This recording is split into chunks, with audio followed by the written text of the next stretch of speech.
Yo! Welcome to another episode of Simply Bitcoin IRL. Today we have a very special guest, Brandon Quittem. Oh, I hope I pronounced that correctly. Yes, I got it right. I got the thumbs up. He's a Bitcoiner all around. He has some of the best pieces he's made, he's authored. One talking about the fourth turning, and one talking about, is it magic mushrooms? Is it mushrooms? Mycelium? I don't know. I'm gonna bring up Brandon in a second, and we're gonna go down the rabbit hole. But first, I want to give a shout out to Swan Bitcoin. This is the best place to stack sats. They are the ones that power Simply Bitcoin IRL. They also incentivize dollar cost averaging and self custody. Go check out swanbitcoin.com today. Anyways, I wanna bring up Brandon. How you doing, Brandon? Yo. What's up, Nico? So what did I mess up? Because I was reading your facial expressions while I was saying all of that stuff. Oh, well, I was just laughing. A lot of people who reference the Mycelium of Money article series, they always want to tie it to psychedelics. And I do mention psychedelics in the article. Like the second part is kind of about culture, and there's a lot of parallels there. But that's always funny to me. That's like the number one thing people remember. Yeah, I mean, because I think that people have like this association to it. You know, it's like this mental association to whatever it is, I guess, in their own personal journeys. Anyways, I want to tell a quick story before we rip this. So we were at Pacific Bitcoin last week, which is literally, I'm not just saying this, best Bitcoin conference I ever went to. It was just so special. The airplane hangar, and it was just not too big, so you get lost in the sauce, but it wasn't too small. It was just absolutely epic. You got to walk up to some of your favorite Bitcoiners, just have a conversation with them. And one of the panels that I was on the main stage, and Brandon and I were hanging out backstage, and he was the one directing everything. And he goes, "Nico, go!" And I walk out, and there's 1,000 people there. And the chairs weren't ready, and I had to go backstage again. Holy crap, that was embarrassing, Brandon. That's all Oh, my bad. oh man, 100% my bad. dude, it was a good story. It's a good story to tell though. But I want to know how was your experience? How was your experience at Pacific Bitcoin? Yeah, man. The short answer is it was awesome. That we flew the whole Swan team in more or less, and this was the first time most of us got together in person. And so the beginning of the week was a Swan corporate offsite, like rented a big house, presentations, icebreakers, all that kind of stuff. And then we transitioned into a conference, and prepping for panels, and there's all these side events, etc. And so it was extremely exhausting. The Swans were working, from sun up to sundown, trying to put on a happy face at all the events. And so I feel for the Bitcoin Magazine guys. You see CK running around the place, and you try to say hello, and he's just frantic. Like, I get it, bro. But in terms of the conference, confession, I was not excited when Corey's like, "Yo, we're doing a big conference." And in my head, I'm thinking, look at the roadmap, all these products, all these new hires. How can we afford this time and energy on a distraction? And halfway through the first day, when everything started to click and people were saying, "Wow, you guys did a great job," I became a firm believer. And so I would call it a home run. And yeah, happy we did it. Dude, you guys killed it. So I've spoken to a lot of people that throw conferences, and basically it's always the same message, right? The first year is excuse my language, cluster F. And then it gets progressively better. But what was interesting is that you guys killed it from the first time. And that was really, really impressive. I had a whole lot of fun, dude. I can't recommend it enough for anybody. Anyways, let's pivot back to let's dive into this topic. Bitcoin is the mycelium of money. Why is that, Brandon? I know you have a 59-minute article for anyone to read, but it makes good conversation for a pod. For sure. Just to tie off the conference thing, quick alpha to your people. PacificBitcoin2023.com, where we just released a couple hundred early bird tickets. The tickets would be like at least two times as expensive when we start actually selling them. So secure the tickets now if you want to go, and you can get a full refund by July 1st, because we don't have the dates figured out yet. somewhere between September and November. Yeah, anyways, get those tickets if you want to secure them cheap. You can resell them, you can get a refund. So no brainer. Okay. Mycelium of Money. Quick background. I am not a biologist, a scientist, or a mycologist, one who studies fungi. I get that. A lot of people think, wow, you know so much about biology, you must be a scientist. No. I took one biology class in college. I just like the outdoors. And like most Bitcoiners, I nerd out in whatever rabbit holes in front of me. And so I just have a decade of amateur studies into mycology, the study of mushrooms. And that predates Bitcoin by many years. I like mushrooms from many angles, whether that's culinary mushrooms, whether that's foraging, whether that's just studying their ecology, which is fascinating, or psychedelics. They're all interesting to me. And when I came across Bitcoin, like most people in 2017, I was trading all the altcoins, making money, thought I was a genius. Quickly in 2018, I realized I was in fact not a genius. And I watched all those anonymous tokens more or less go to zero. And I started to figure out, okay, there's something here. I obviously don't know what I'm doing. And so I kind of went back into the lab and started studying again. And I sort of had to reteach myself economics from the ground up and read all the Bitcoin books at the time. And then the Lightning Network comes out, and I'm looking at a graph of the Lightning Network at a meetup in Bali in like maybe May or something around 2018.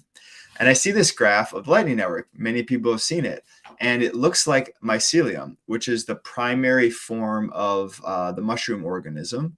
So quick fungi 101, fungi are their own kingdom. They're not plants, they're not animals, they're totally unique. They're actually much more similar to animals and plants. Both plants both fungi and animals inhale oxygen, exhale carbon dioxide. The primary difference is that fungi have external stomachs and animals have internal stomachs. And so fungi, their primary form that they take is underground or inside trees. And it's a one cell walled network underground. You can kind of think of it like roots underground, but they're really tiny roots. And those underground roots called mycelium, they connect all the trees and plants together, and they literally form information and trade networks underground. And the most recent mycology studies are showing that they perform what we consider market functions underground. So some mycelium will hoard water when it rains and then wait for a drought. And then they'll resell that water to the trees when they need it most in exchange for fats and sugars, which the tree produces through photosynthesis. So the mushrooms mine minerals, the plants produce fats and sugars from the sun, and then there's a trade network underground. And back to the Lightning Network, that same network archetype that looks like mycelium, and I go, whoa, there's something here. I took my little scooter back to the villa in Bali where I was living at the time with my girlfriend, now wife, and it just hit me. I just started scribbling, writing like crazy, and I more or less wrote the first part of that 4-part Mycelium of Money series that day. But it took me maybe 6 months. So towards the end of 2018, before I felt like I could publish it, because to be honest, first of all, nobody knew who I was at the time. And all the content I saw was Bitcoin is, here's an economic analysis of Bitcoin. Here's some game theory, here's some technology, etc. And I'm like, well, I think Bitcoin might be a living organism. And so got a little gun shy there. And actually, Dan Held published a series in 2018 called Planting Bitcoin, which he used some sort of entry analogies to how Satoshi sort of like planted the seed and he watered the garden of Bitcoin, et cetera. And I was like, okay, this is well received. Let's see what happens. And he helped me sort of polish it up before he shipped it. And that was the first time I ever had an article or anything go viral on Twitter before, which was just crazy. So that's sort of a longer than I was anticipating preamble. Any comments there before I sort of describe a little bit more of the thesis? So it's actually really interesting when you said that Bitcoin is a living organism. I 100% agree with that. The way that it acts, it plays on human greeds to ensure its survival. And that is one of the, like, when you're first starting to go down the Bitcoin rabbit hole and you have these eureka moments, right? You're just like, oh my God, this thing. And then you have like many of those, but it's interesting. the way, and I'm going to give this example because I think it's the perfect example, right? The Chinese Communist Party, they banned Bitcoin mining, and within a couple of 6 months, 7 months, Bitcoin hash rate is back to all-time high. No central authority, no CEO pushing that. It was just pure profit incentive alone. And it's as if the network has like co-opted human beings to make sure it lives to fight another day. And it's insane, right? And then it rewards you obviously with, NGU, the incentive, the sovereignty, et cetera, et cetera. So it's kind of like a you know what I'm talking about, the great white shark, and there's this tiny little fish that swims underneath. I don't know what the correct do you know it? I don't know the name. I know what you're talking about, though. They Yeah. have a symbiotic relationship, Symbiotic. right? There we go. That's the thing. So I 100% agree with that. And it's interesting because Bitcoiners and I've said this many times, you always end up coming to a very similar conclusion, but everyone hits it from a very different angle, but it all kind of comes together at the end. I don't know if you want to add to that. Yeah, I totally agree. And to be fair, I didn't come up with the idea that Bitcoin's a living organism. Actually, Ralph Merkle from like Merkle Tree Cryptography, he was the first one who ever published about this. I think it was 2016, maybe. And he was talking about DAOs. And his quote is something like Bitcoin is the first example of a new form of life. It lives because anyone, anywhere can run a copy of its code. It lives because the copies are always talking to each other. It pays us to keep it alive, etc. And so I'm standing on the shoulders of giants. Gigi has written about this since, Tomer has written about this. And so your point about many people finding the same conclusion through Bitcoin is so true. This happens over and over and over again. And you could even say that the people trying to figure out what this thing is are also a part of the meta organism that is Bitcoin, right? We're trying to explain it. Our ideas bump into each other. I don't know where my ideas start and where yours pick up, and they seem to like travel through all of us trying to figure this thing out. And so I think that's an important part. And with regards to its architecture, I think the unique element I brought here is that I kind of view it as a decentralized network archetype. And this is the form that mycelium takes that we're describing with the trade underground, right? There's no central processing unit of mycelium. It's really more like millions of little different individuals that work together to form a network, right? And Bitcoin's the same way. We collectively run nodes. We gossip through the network. We route transactions. We communicate. Developers change the code. We update it on our nodes, right? And together, the sum of all those parts is actually what creates the network. And if you cut the mycelium network in half, you just have two networks now, right? You fork Bitcoin, there's two networks. There's no central part to reinforce that. And it also learns, right? From the mycelium example, let's say there's an underground attacker, some bacteria or some other fungus is starting to attack the network. Information travels through the network to specialized mushroom cells. I'm going to call them mushroom scientists, which pisses off the actual mycologists. But anyways, information travels through the network. The mushroom scientists literally create a new custom enzyme that's never been created before.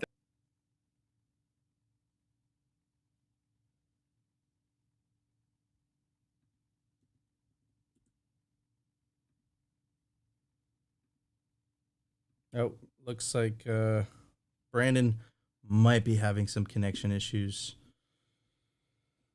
Opti, jump in while Brandon comes back. Wow, it was just about to get real spicy. It was getting so good. Oh man, it was getting so good. Oh, dude.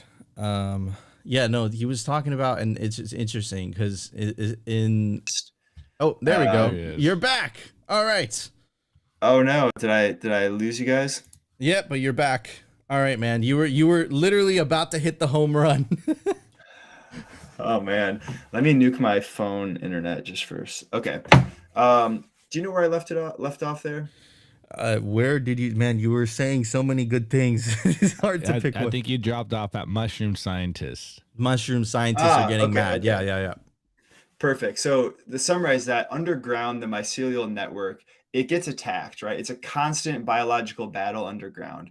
And when the mycelial network gets attacked, it sends information through the network to the mushroom scientists, and they literally create a new custom enzyme through chemistry. And then they ship that enzyme over to where the problem is, and that enzyme deals with the attackers. And over time, that mycelial network retains all the molecules it's produced to defend itself. And it becomes better and stronger over time, right? So it learns and it becomes more anti-fragile. And that's also the reason, or like through that lens, it's easy to understand why fungi are the most well-adapted species on our planet. They've been around for billions of years. And the largest organism today is actually a mycelial network in Eastern Oregon from the honey mushroom. It's like 5,000 years old, and it's literally eating an entire forest in Eastern Oregon. And now let's compare that to Bitcoin, right? Let's say there's a bug in the software or there's some environmental FUD, right? Information travels through the network. It finds its way to the developers or mushroom scientists. The developers produce a new software patch or enzyme, and then the developers ship it out to the nodes. We all update, take care of the problem. And like the mycelial network, the Bitcoin network learns. It responds to its environment and becomes more anti-fragile over time.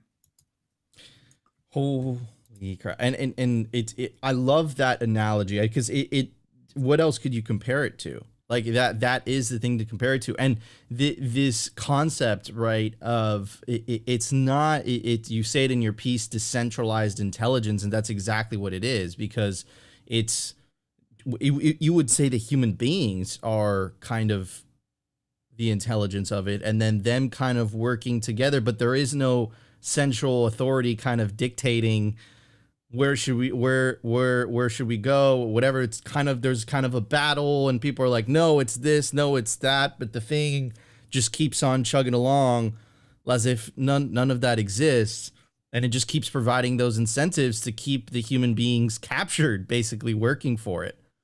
Totally. And the only assumption we have to make here for this to be true is the fact that humans want to preserve themselves. Humans want to increase their position in life. Humans want to reproduce, right? Like the core biological desire that drives all life, that same desire, if that stays constant, then humans will have an incentive to keep Bitcoin going, right? And the more people that join the network, the stronger it is, the harder it is to change, and the longer we can assume it will live, because it turns out humans like money. We need money. It's super important. And we just so happen to have created the best money that humanity's ever seen. So I think the lifespan of Bitcoin would be measured in centuries, whereas previous monies, it's more on the order of decades. And we could even say Bitcoin's immortal. It's a bold claim, but I think there's at least some rational thought behind it. Another question might be like, why would it be good that Bitcoin mimics life, right? So what if it's alive? Like, why would we even want that? Well, one thought is that through evolutionary pressures, the organisms that are around today, they have successful strategies that allow them to survive and thrive in their unique niche. And so, like, the things we see today, they're not by mistake, right? Like the hummingbirds and the flowers, or that sucker fish and the shark, right? Those are strategies that work today. And the fact that Bitcoin mimics the most successful evolutionary strategy we are aware of lends credibility to the idea that Bitcoin is going to be here for a long time, or that strategy is a good strategy. Another way to look at life, or living versus non-living. So life is good, right? It's anti-fragile. It learns from its environment. It's robust, right? Like, think of an old growth forest.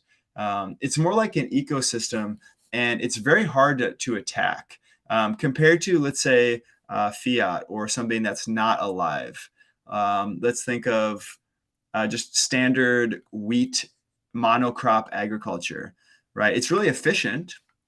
You can get a lot of yield per acre in a monocrop. However, one little problem and the whole thing goes down, right? There's a famous case study of bananas. I think this was in the 50s. And the way we produce bananas is we essentially just clone one species over and over and over again. So something like 80% of all the bananas in the world at this time were a single genetic code. and another fungus figured out how to consume that banana. And what happened was that one fungus ate all the banana crops in the entire world over a couple year period, and there was a massive food shortage, right? So fiat or monoculture or human design or not in alignment with nature, all those things are synonyms. If we go that route, hyper efficient, but super, super vulnerable. And Bitcoin, on the other hand, is that robust old growth forest that's resilient. Obviously, the parallel with fiat's there too, right? We hyper engineer our economy. We try to play God and steer the ship with central banking, which fundamentally misunderstands the problem. The problem is that there's too much information. Markets are hyper complex, and we try to manage them like the big brains that we think we are. However, fiat money gives you price stability in the short term, but it risks that blow up period when the systemic collapse always occurs, right? And Bitcoin's the opposite. There's no price stability in the short term. However, systemically, it's very stable because shocks in the economy will not cause Bitcoin to break. There's no way to politically capture Bitcoin and inflate it, which comes back to haunt us. So hopefully that parallel makes sense. 100%. And one of the things, I don't know if I want to go kind of okay, yes, because people might find this entertaining. Did you know that in Peru, there's these tiny frogs that hang out with tarantulas, and the tarantulas don't eat the frogs, and the frogs are right next to the tarantulas, and then the frogs make sure that the tarantulas' kids don't get eaten, and then the frog eludes this chemical to let the tarantula know, hey, this guy is your friend in the type of instinct type level. But it kind of, it reminds me of what you were saying, right? It's that like nature has figured out this way, whether it's the suckerfish and the shark, right? It didn't just come out of accident. It's not that the tarantula is looking at that frog is like, look, that's lunch. No, it's just that it's a mutually beneficial relationship. And I kind of want to tie this in with something that you said in your article, right? It says mycelium has no central point of control. Any individual part can be removed, but the system as a whole survives. And that reminds me of one of Satoshi's quote, right, where he says, governments are very good at shutting down centralized entities, but decentralized entities have been, holding their own. I think he was referencing Tor in that quote specifically. But it's funny watching governments kind of enter this bargaining phase right now, where they don't fully understand that their ability to shut things down the way that they've been used to doing so is gone. And, having a monopoly on violence here isn't going to be as beneficial as it was in the past. What would you say about that statement? So you're saying that central banks are losing control of the money supply? Is that kind of where you're going with that, or? No, I'm going with, so, the White House report, right? The digital assets framework, right? The hostility towards Bitcoin. You have, the European Union, right? Trying to ban self-custody, trying to KYC wallets, right? And the point that I'm trying to make, Brandon, is that their usual ways of cutting off the metaphorical head doesn't work here. But it's just, it's really nice to see them trying. It's kind of bittersweet. Yes. 100%, right? They're approaching this like another country, another business, something with a leader, something where you can regulate it, right? And that fundamentally misunderstands what Bitcoin is. You could say Bitcoin's an idea. How are you going to shut down an idea? You could say Bitcoin's the mycelium of money. Well, you cut the head off. What happens? Now there's 2 or 3 or 4 or 10,000. So I think that's a really good analogy. I think another analogy here, I love analogies. I have this unwritten essay, which I'll just describe a little bit right now, which is looking at Bitcoin through the Apache Native Americans. And the Apache were mostly settled in the southwest of the U.S. They were kind of like the Dothraki, if you remember from Game of Thrones. So think horse tribe, very egalitarian. They just pick a leader, whoever's the strongest guy, they just follow them pretty much. And if there's a disagreement between 2 leaders, they just fracture and they go off and do their own thing. And this type of inefficient but also anti-fragile system survived for a very long time. So there was about a 100-year war with Mexico, where Mexico could not stop the Apache. They gave up. And then the Americans essentially moved westward. They interacted with the Apache. They couldn't stop them, right? They walked right in, to your point. They walked right in. They would kill the leader of the Apache. And they're like, all right, good, we're done here. And then they would leave, and then they would realize, well, the Apache they don't care at all about their leaders. They just multiply. They're everywhere. We can't stop them. And it went on for decades. And okay, so what does that tell us? Just like Bitcoin, you can't approach it head on, right? So there have to the state, both trying to attack the Apache and trying to attack Bitcoin. They have to be more creative than that. They have to do some sort of social attack or corrupt us from the inside, right? And so what happened with the Apache? Finally, the US got smart and they realized they're not dealing with a normal org. So they show up and they say, hey, Apache leader, here's 100 head of cattle, which would be considered a very valuable offering. And they said, we're just going to give this to you. You're the leader. Why don't you figure out how to distribute this wealth amongst your people? Then what happened? Well, this nomadic tribe who's not used to material possessions, they all of a sudden got all this wealth and they became corrupt. So that the Apache protocol, the decentralized Apache protocol, could not withstand becoming rich. It essentially corrupted them from the inside out. And then they broke down and were instantly shattered once they broke protocol. So I think we need to be careful as Bitcoiners for that same type of attack, right? If we sacrifice the principles of Bitcoin in exchange for a number go up, then we might end up with a decade of riches, and then we totally give up and Bitcoin's gone forever, right? And so I think that's an important reminder. Keep an eye out for the social attack, stick to the principles, think long-term, right? All of those would be lessons to take here. So it's clear that their last hurrah, right? Their last gasp, and this is where they're putting all their eggs in that basket, is central bank digital currencies. But what I've been noticing, Brandon, is that, and I've tweeted this out, I think I've screamed this from the rooftops all the time, right? Is that incentives are stronger than coercion. And I don't think central bank digital currencies will ever be able to match Bitcoin's incentives. And that's not just me saying that. In Nigeria, it's fascinating, right? 30 to 35% of the youth population has adopted Bitcoin. The government in response rolled out a CBDC, the e-Naira, but they didn't fix the fundamental problem, right? What is the reason as to why people opted out of government currency in the first place is because of that 20% inflation rate. And governments, I don't think they'll ever want to give up being able to do two things with money. They'll always want to control it, and they'll always want to debase it, because without debasing it, they can't pay for their own bureaucracy. They can't pay for themselves. So I agree. I think that the helicopter money, social attack, here's your, $100 stimulus CBDC. Please put your iris against the scanner and, sell your soul and we'll capture you forever. But you'll get your stimmy check. I don't know, man. I perhaps it's I'm naive to say that, and perhaps it's me staying in the Bitcoin echo chamber for so long, but I just don't see them. I don't see them very successful. Perhaps, Alex Gladstein has that famous book, right? Financial Privilege. Perhaps they might be a little bit more successful in countries that have powerful fiat currencies. But in the developing world, the war is lost. They lost. There's nothing they could do. Bitcoin wins.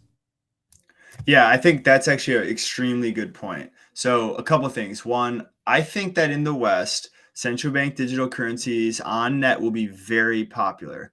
And I hate that, but I think it's true. And the reason is, if you look around, people are in horrible economic conditions, and this decade is only looking to get worse. And when people are desperate, they're going to take the stimmy checks through the app, right? You want your government benefits? Get the app. You want your unemployment payouts? Get the app.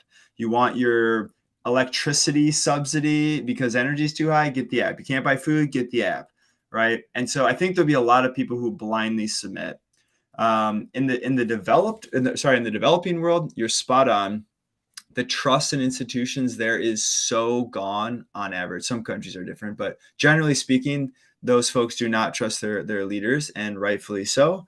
And so I think if we charted this out on a graph, it would be the higher your trust in government, the more likely you'll adopt the central bank digital currency, and the opposite is also true. Now, with regards to CBDCs versus Bitcoin, I think that this brings up a really big point, and this point is largely lost on the crypto folks, where Bitcoiners seem to get this. And I believe that the single thing we're doing here, this whole industry, all this stuff going on, is simply to take money away from state. And embedded in that idea is the fact that central planning is not going to work. You cannot do it, okay? And humans believe that we can, right? History is littered with examples of smart gigabrains who accumulate power, capture the money printer or political power.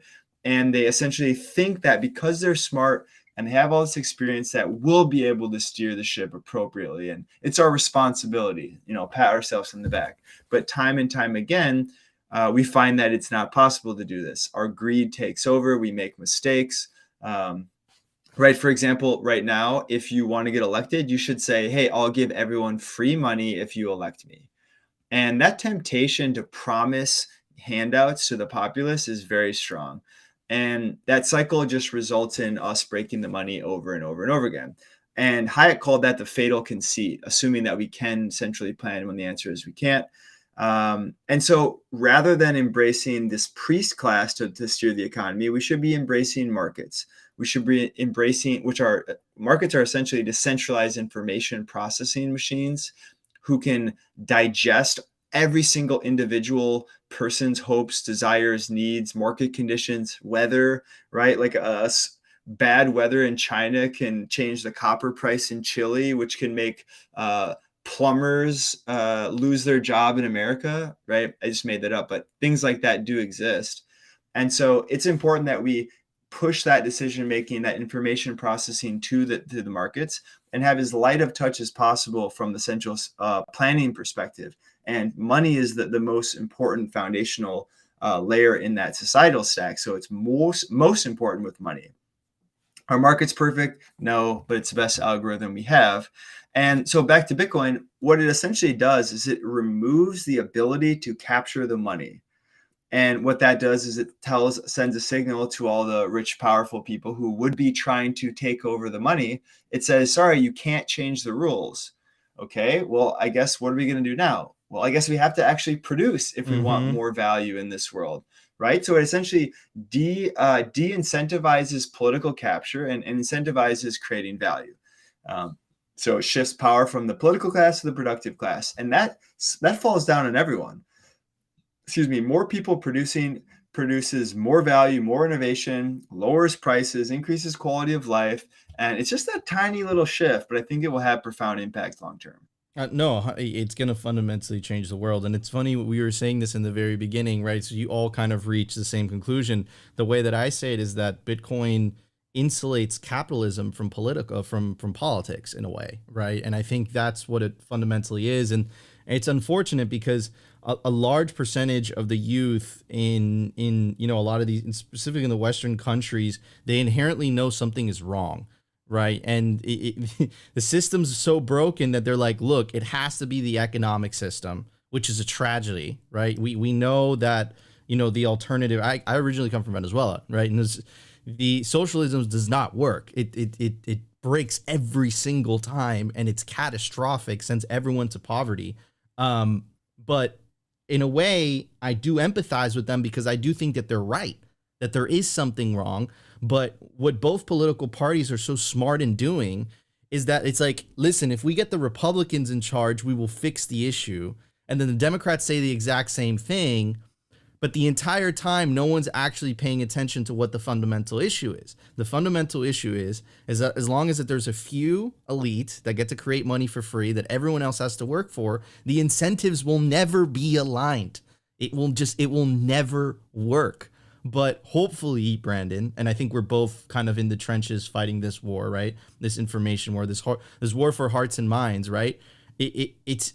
Do you think that we're going to be able to wake enough people up before, the inevitable clash happens? Because I think that, that powerful political class, Bitcoin is a fundamental threat to their existence, to the status quo, right? They love having that privilege. They love having that power. And I fundamentally believe that they think having that power, they can do what's best for everybody else.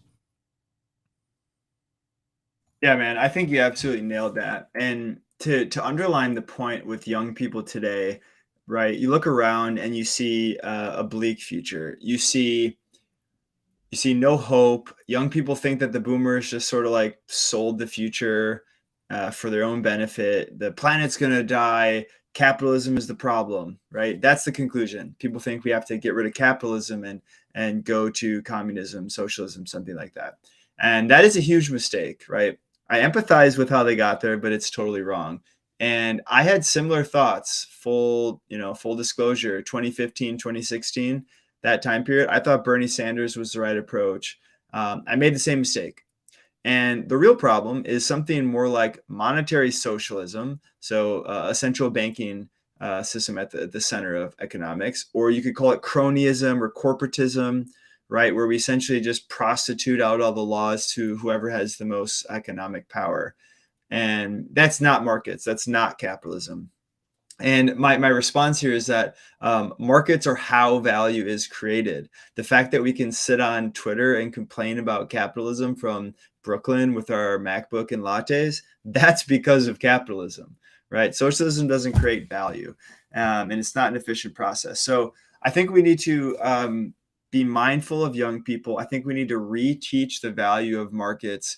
And are we able to do it, or is it going to be too late, or is nobody going to care? I think that's an important question. And the more I used to think all we have to do is tell people about Bitcoin and explain it intellectually, and people will learn. Maybe that's because I learned that way, or at least I try to. But I think the reality is pain is the most powerful teacher.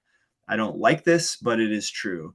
And right now, what most people are figuring out is that, and you can't print energy. Energy is physics. Your platitudes do nothing to energy markets. And people in Europe especially are finding out that their electricity bill is going up a lot. Oh, weird. Increased energy costs equals increased food. Oh, weird. Germany can't even afford their own manufacturing companies anymore because those companies can't afford the energy inputs to produce their goods. So 100 to 300-year-old companies in Germany are closing down because this economic shock is too great for them, meaning energy prices. And so I think the first lesson is we're going to learn that energy is foundational to society. As we experience that pain as individuals, we will say, okay, maybe solar panels aren't going to save us. Maybe we should keep our nuclear plants on and maybe produce a bunch more, right? So reality is going to interface with humans. We're going to be more smart about energy. I think the same is true with money. And I think we saw a little bit of this during the COVID period, right? We got the stimmy checks and everybody's YOLOing GameStop and whatever. I don't think they learned the lesson. I think that they deep down inside felt like something was off. They have no future. So they're just gambling. It's like, I'm already poor. I'm either going to shoot the moon on Dogecoin or fuck it. We're just going to just party and burn this thing to the ground. And I think this decade, it's going to be a slow process of people waking up to the fact that their savings accounts aren't working. There's nowhere safe to put their money. They're getting poorer every day. Inflation over time really matters. And as people are realizing that, one by one, they will look around and they'll say, maybe I should look into this Bitcoin thing. And that's the role of our decentralized education marketing engine. That is the Bitcoin. That is the Bitcoiners. When people are ready, it's our job to convert them quickly, onboard them fast, speak in their language so they understand it. Right. When the student is ready, the teacher appears. Okay. So shill lightly, right? Essentially, I'm saying don't go try to convince people that aren't ready to learn about Bitcoin. When they're ready, they'll get it quickly and they'll adopt it fast. Other than that, you're wasting your time and energy. That's my belief. And we look at adoption cycles. One last quick thing. When we look at adoption cycles over time, it started with a bunch of cypherpunks, libertarians, developers, like really, really weird people by society's standards. It's this tiny little hot nucleus in the middle. And then the first hype cycle occurs and it starts attracting a little bit more reasonable people. This might have been like more mainstream libertarians or people who are on Slashdot, like the average coders, who maybe think outside the box. They join. 2017 comes. It's like people who are 1 foot in the matrix, 1 foot out. And each time these adoption cycles grow, there's more surface area on the outside of the Bitcoin network, and the narratives are more relatable to more normal people, right? So each expansion phase, we refine our narrative, it gets watered down, it's more approachable. And I think that's where we are now, is just, we just finished another hype cycle where all the celebrities got confused with NFTs and whatever. And most people will leave from that period. They'll tuck their tail between their legs. Oh, that's all a scam, my bad. But a percentage of people stay, and those people become hardcore, and they become part of the nucleus that continues to grow. And so pain is the teacher, and pain is coming. So people will learn. 100%. I fundamentally agree with you. And this is a perfect segue to one of your other pieces, right? Bitcoin and the rhymes of history, right? And you, Brandon, were actually one of the people that introduced me to the idea of the fourth turning, right? And just to simplify it, right? It's this very simple idea. I'm sure you guys have seen the memes. Memes are such a great way of conveying information quickly.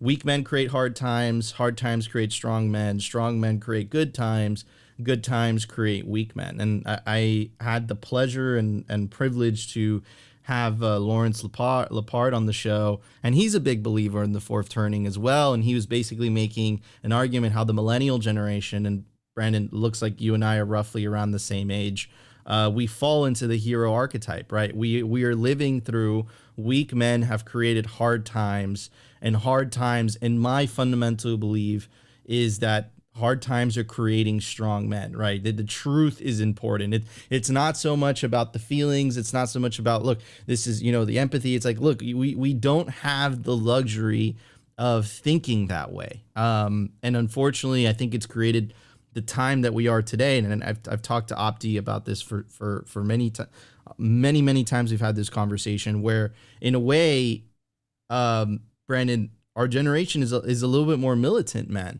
because we don't have an alternative, right? You were talking about your experience with you were a Bernie Sanders supporter because you fundamentally believed, look, this isn't okay. I can't afford anything. I can't afford a home, right? So is this the fourth turning, right? Are we in the middle of it? I really believe it began 2016. Donald Trump got elected, and holy crap, that just threw a bunch of stuff on the grill, and then, bro, everything just started getting crazy. And then the pandemic hit, and then all of these institutions that we once believed had our best interests turned out to be frauds. In the case of the United Nations, they released an article, a paper, saying we must de-incentivize the adoption of Bitcoin in developing countries. They don't mention inflation. The IMF going above and beyond to dictate what a sovereign country can and cannot do, right? And I think our perceptions of all of these institutions, which we're seeing crumbling before our eyes, are dying, man. And it's crazy. So what were your thoughts on writing this piece, and how does Bitcoin incorporate into all of this? Yeah, totally. Do we have like an hour to answer that one? Oh man, I'll go we fast. have roughly 20 minutes. All right, I'll go fast. On your first point, why can people not see it, right? Why is the New York Times directly saying developing countries should not adopt Bitcoin? The answer is the opposite is true. Of course they need Bitcoin. They need it way more than you and I do, but they can't see it. So they're just acting against reality. And I think the reason why is because paradigm shifts are really hard for humans. Change is hard. And so the New York Times represents the previous era, the previous paradigm, and they're not embracing what's coming. And so they literally can't see it. They're incentivized not to see it. They don't want to see it. Their worldview is built up around not seeing it. And so they just act crazy. Okay, next point. Why did I write this essay? What's the point of this thing? Like maybe March, April, May 2020, we're in COVID lockdown. I'm losing my mind. What's going on? This all sucks. I don't trust the central powers, ringing the emergency bell and then seizing all this power. And so I was in kind of a shitty place, to be honest. And I started reading like crazy, trying to make sense of the world. And in that manic phase, I essentially came across the Fourth Turning book. I probably read 20 books in like 3 months. That book essentially was the most true, or felt the most right, or had the most explanatory power for the world that we were living in. And so I started studying history, cycles, how does it all fit in? And that essay is what came out of that. I'm very proud of that one, by the way. It's also long. The big thesis here is that histories and generations are symbiotic, right? Bringing up that symbiosis word again. So what do I mean by that? I mean, you and I are both millennials. We're of this generation. We're all born at roughly the same time in roughly the same context. We all sort of respond the same way to things in the world relative to other generations who may respond totally different than us, right? And we all grow up as that well-defined generation, and then we become adults, and then we start to push back on the world. We influence the world. So that's generations, you and I creating history, impacting the world. And then history changes because we imprinted it. And then the next generation grows up in the context that we brought into the world. And then that generation grows up and pushes back on history. So history, generation, history. That's sort of at the bedrock of the whole thesis. Then what the authors observed, and by the way, this is a book published in the late 90s, the same year as The Sovereign Individual, interestingly. And what they found is that society, at least in the Western world, looking at the history of America, it revolves in these roughly 80-year cycles. And at the end of that cycle, which is where we are now, the world wakes up and we realize that our institutions are crumbling, government, institutions like business, our monetary system, healthcare, schools, whatever institution, they're starting to crumble. And we realize that we actually need these institutions. They perform an important role in complex society, and we can't trust them. They're broken. It's almost as if 80 years prior-ish, on the heels of World War II, which is when we created the World Bank, the IMF, Social Security, unemployment insurance, NATO, Bretton Woods, right? All of these things that more or less define our world order, that all came in roughly like an 8-year period at the end of the last cycle. And then things are pretty good in the 50s, 60s, 70s. They start to decline. And now our old institutions are just hollowed out. They're corrupt. They're crumbling. Essentially, culture advanced really fast. Institutions advance really slow. So there's a mismatch. And now we're in that chaotic period where our institutions suck, but we need them. And it's almost as if humans have this instinctual reaction to the world not going well. And the instinct is actually to collectivize. And so that's why socialism explodes during Fourth Turning. It's the same in the 30s. Marginal tax rates were like 70% in the 30s. And we created all these socialist programs like FDIC, or unemployment insurance, et cetera. These are responses to the world starting to crumble. And so what we're seeing young people do today, especially millennial, is they're collectivizing, and they're saying, we got to save the environment. We got to screw the boomers. We got to literally calling each other comrades unironically, with no shred of irony. And so what we need to do with regards to Bitcoin is, the instinct is collectivized. If we go too far collectivizing, we're going to go into a panopticon, CBDC, dystopian hell, and most millennials will walk right into that. Now, I'm optimistic simply because we have Bitcoin, which is a perfect counterforce to CBDCs, but it's also a type of institution itself. And what we need is to rally around a big idea with a big tent that a lot of people can get around. That seems to be the answer to our problems. And I think it's pretty clear that Bitcoin solves maybe not everything, but it's probably the strongest force for good right now in the world. And I think people are starting to realize that. And juxtaposing normal people who are not optimistic about the future, borderline nihilism, short-termism, fiat culture, whatever you want to call it, compared to Bitcoiners, long-term thinking, building families, treating our bodies right, etc. That's a huge contrast. And when people interact with Bitcoiners, they can't help but notice. It's a very, very powerful feeling. And that's why Bitcoin conferences are so fun. That's why Bitcoin meetups are so fun. It's fulfilling this deep desire to be a part of something great. And it just so happens to be really positive, optimistic, supportive, and has a genuine vision for the future that might be true. And so you add all that up, and typically at the end of fourth turnings, there is a hot war.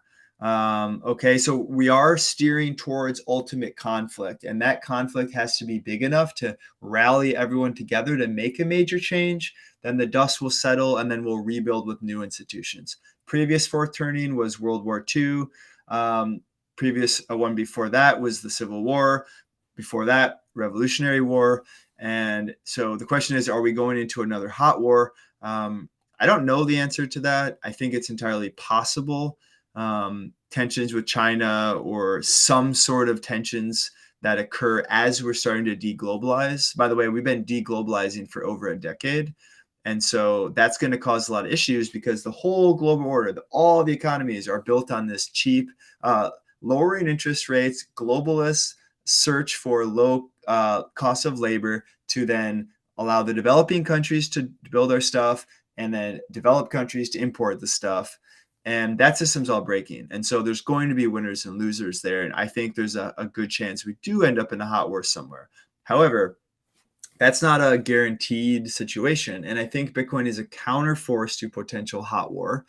And the reason is simple. Bitcoin acts as a shield against tyranny. At the individual level, let's say you grow up in Venezuela, your currency is collapsing, the government's super corrupt, assets being seized. Well, what if you could store a little bit of your wealth in Bitcoin or memorize 12 words and cross the border into Colombia and start a new life with your nest egg, right? So that essentially at the individual level, it allows you to save yourself and reduce the pressures on yourself. So individuals become less desperate.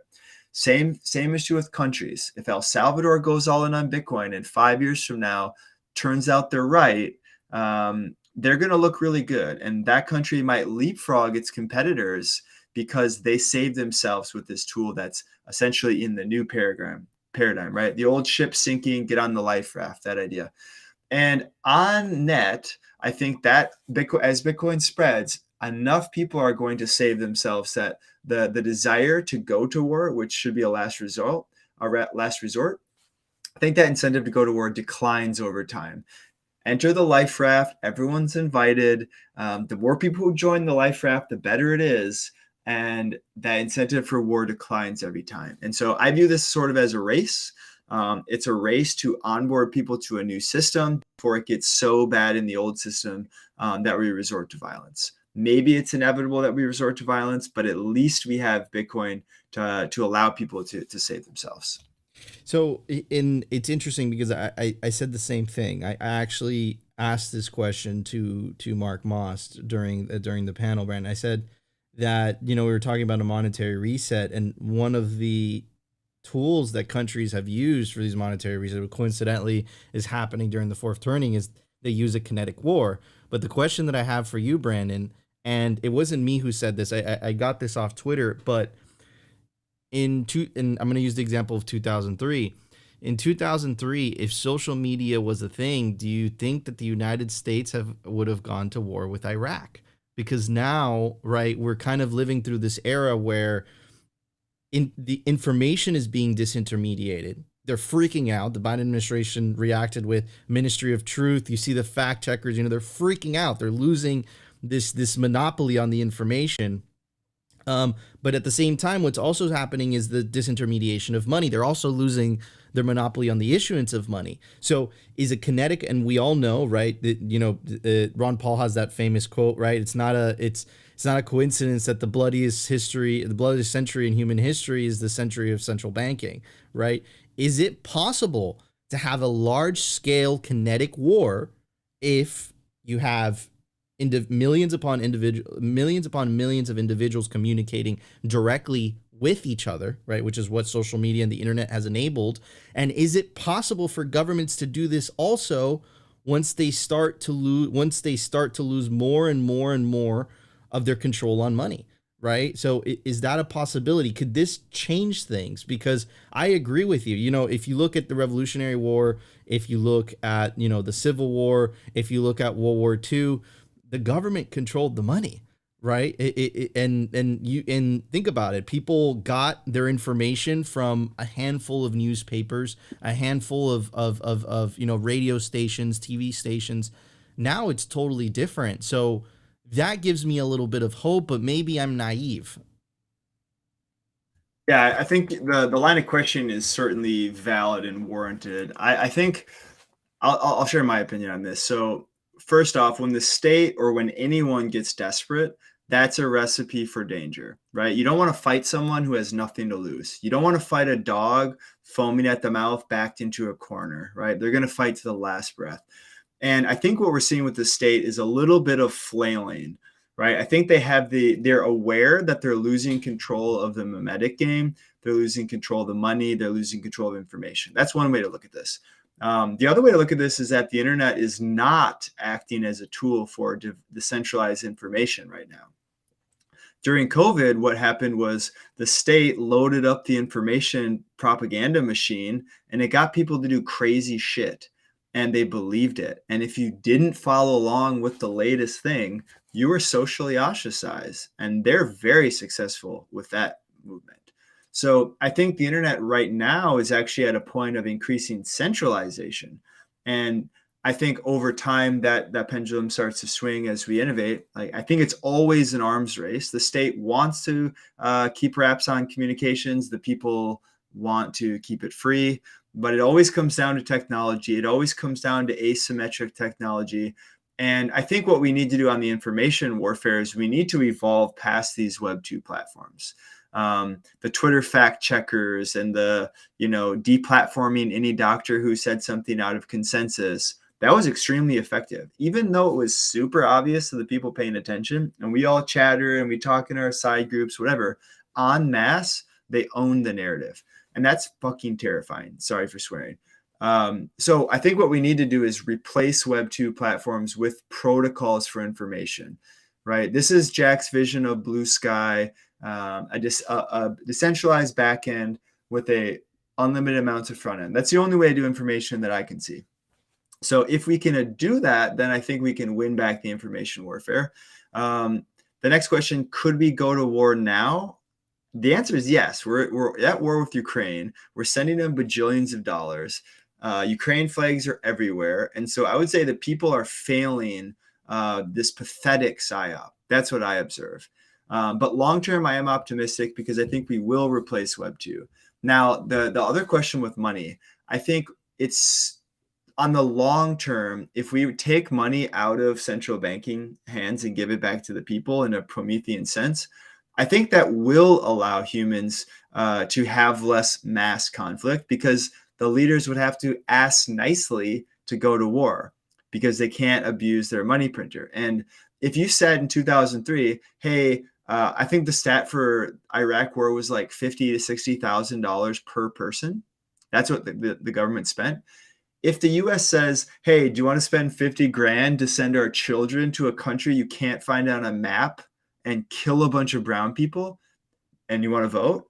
Obviously, we're not going to war. So they have to stage weapons of mass destruction, which we know is a lie, right? They have to create context and narrative warfare to convince us that it's the right thing to do.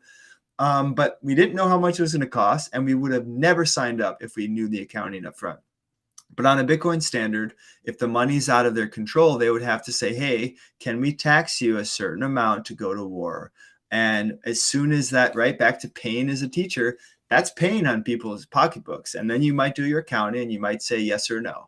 I'm not Pollyannish here. I'm not against war. I think there are times when it makes sense, but allowing the state to cause wars anytime they ding the bell of emergency, that is madness. And Bitcoin fundamentally removes that, the low barrier of entry for governments to abuse their power. And so short term, we're going to war. Bitcoin's not ready. Long term, we'll take back information. We'll take back money, but it might take a decade. Okay. So Brandon, last question, and that was a great response and perfect segue into this, right? If you take away the information from the state, if you take away the money from the state, and, the sovereign individual made a very good case for this, right? The state is forced to look at the relationship it has with individuals. This kind of, you're a tax cattle, you belong to me, you dirty serf, into kind of like, you're my client, here, come. It's a good place to do business. You should set up shop here. Do you believe? And of course, you know how people have this the collectivist utopia. I also think libertarians have a libertarian utopia, right? Is it a dream? Is it a pipe dream? Do you actually believe that, dude, they're capable of the most atrocious, in fact, they are responsible for some of the most atrocious things that happened in the last century? Will they allow this to happen, or kind of tie this in what we were talking about in the beginning with the mycelium? Or they just don't have it. They don't have it. They don't have the metaphorical head to chop off here. Yeah, it's a good question. I don't think the state wants to give up control. I think that's obvious, right? But I think over time, technology essentially overrides political desires. And I think this is one thing that Satoshi, or maybe it was early cypherpunk, I can't remember, but essentially early Bitcoin ideology, which essentially says that either we try to play the political games and vote harder, baby, and then we'll get what we want, or we create technology that gains us an advantage against the state. And I think Satoshi said this might not solve all the world's, paraphrasing, this might not solve all the world's problems, but it will give us a temporary advantage in the arms race against the state, right? And I think that's the right way to look at this. It's a never-ending arms race, back and forth, state, people, centralized, decentralized, right? And I think this is just the latest battle in that. I think a lot of libertarians, and especially Bitcoiners, would say that we're going to enter this period of never-ending prosperity because we won this battle, taking money out of the hands of the state. And I think that's an okay starting point here. I think we want to send that message that it's going to get better because of that. But I think the idea that we do this once and it's over is totally naive. Matt Ridley, one of my favorite authors, wrote a book called The Red Queen, which is looking at biology in the same way. And essentially the takeaway is that, as soon as a organism creates an advantage in their environment, the ecosystem around it quickly adapts, and that advantage is nullified. So then that individual has to create a new advantage, which then gets quickly nullified, right? It comes from the Red Queen in Alice in Wonderland. You run so fast and you stay in the same, you got to run really fast just to stay in the same place, right? And that's kind of like what's going on here with the arms race against the state. We buy some time with Bitcoin, and hopefully we buy a lot of time, and hopefully it's really hard to stop. And I think it's one of the hardest things to stop that we've ever come across. And so I am very optimistic about the amount of time it buys us, but I don't think forever is coming. So that means we need more than Bitcoin, and our future generations will have different battles to fight. And we need to preserve the spark of freedom and individual thinking, and preserve markets in order to have a good chance to fight, right? Because if we end up in this panopticon social credit system like where China's heading, it makes dissent really hard, right? And so thinking about the sovereign individual, I think there's an important role here to play, because we're entering that encroaching centralization. The West sees China's power through their CBDC, and they go, ooh, we want that. That'll be very helpful for us. And so we're watching a CBDC pilot going out of the Fed New York this week or next week, something like that. They just announced it. So the walls are closing in.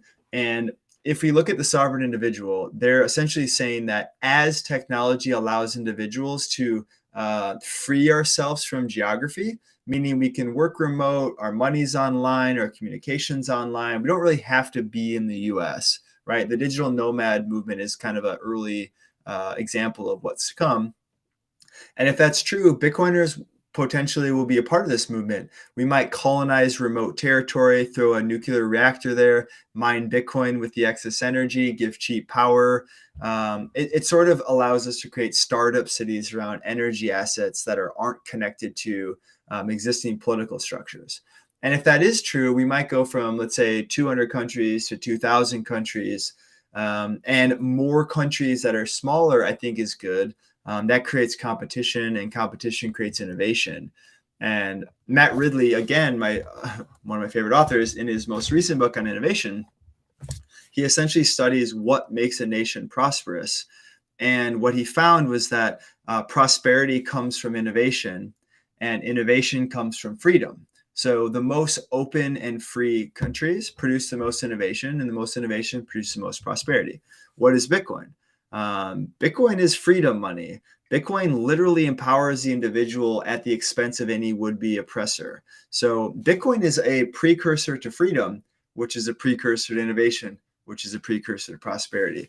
And so I view these startup cities, sovereign individuals, thesis, citadels, whatever you want to call this, as a crucial part of the next phase of our species, which is preserving the spark of freedom long enough to get through this CBDC panopticon experiment so that we have intelligent people, highly organized and able to innovate on the back end of this period. Because yeah, it's an arms race, and I'm optimistic with Bitcoin. Without Bitcoin, I would very much not be optimistic. So yeah, just a little responsibility.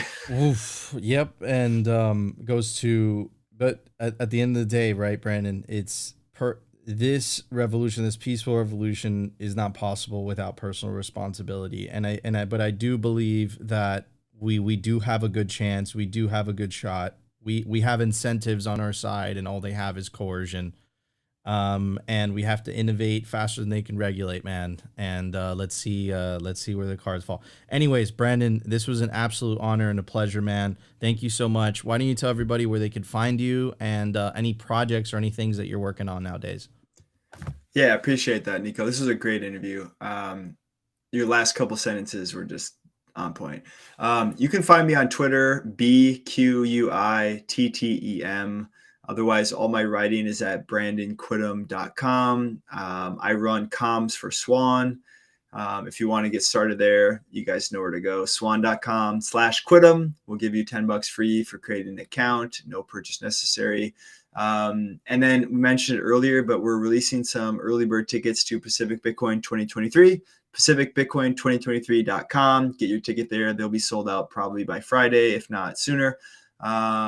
I think that's it. If any of this resonated, send me a DM on Twitter. My DMs are open. Awesome. Appreciate Thank it, you. man. Thank you so much for joining us. And yes, Simply Bitcoin will be back at Pacific Bitcoin next year. Hope to see all of you guys out there. Anyways, Brandon, I'm going to put you backstage for a second, wrap this out. Guys, we're going to be back with the regular show tomorrow at 12:15 p.m. Eastern Standard Time. We love you all. We will see you later.